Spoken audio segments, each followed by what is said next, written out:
So this is for class 10 exercise 2.6 and the laptop sum question number 8. Raghu wished to buy a laptop. He can pay it by paying 40,000. Laptop original rate வந்து 40,000.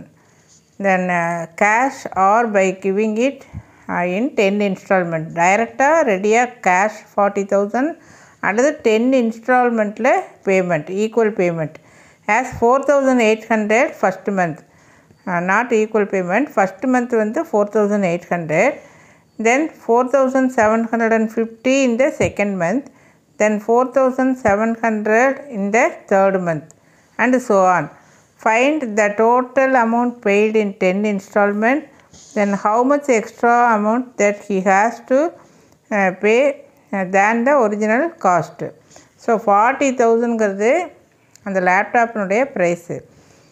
டைரெக்டாக 40,000 கொடுக்கறதுக்கு பதிலாக 10 இன்ஸ்டால்மெண்ட்டில் first EMI வந்து 4,800, அப்புறம் குறைஞ்சிட்டே வருது 4,750, தென் 4,700 and so on.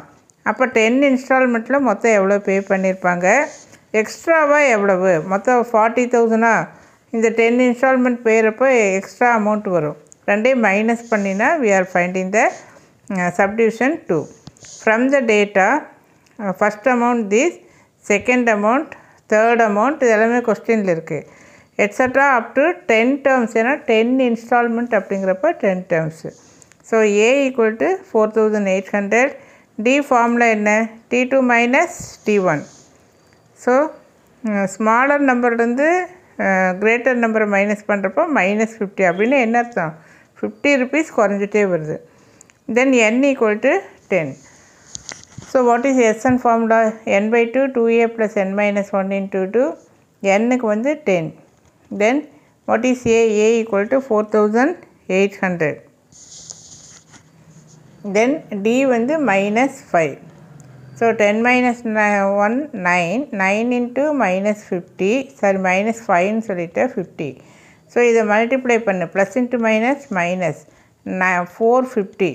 So 9,600 எப்படி வந்தது, ரெண்டையும் மல்டிப்ளை பண்ணியிருக்கு. இந்த ரெண்டையும் செப்ரேட் பண்ணினா யூ ஆர் கெட்டிங் 9,150. ஸோ அதை 5ஆல் மல்டிப்ளை பண்ணினா 45,750. ஒரிஜினலாக ரேட் வந்து 40,000. ஸோ 10 இன்ஸ்டால்மெண்ட்டுக்கு அப்புறம் டோட்டலாக எவ்வளோ பே பண்ணியிருக்காங்க, 45,750. So what is the extra amount paid, இதிலிருந்து இதை மைனஸ் பண்ணினா 5,750.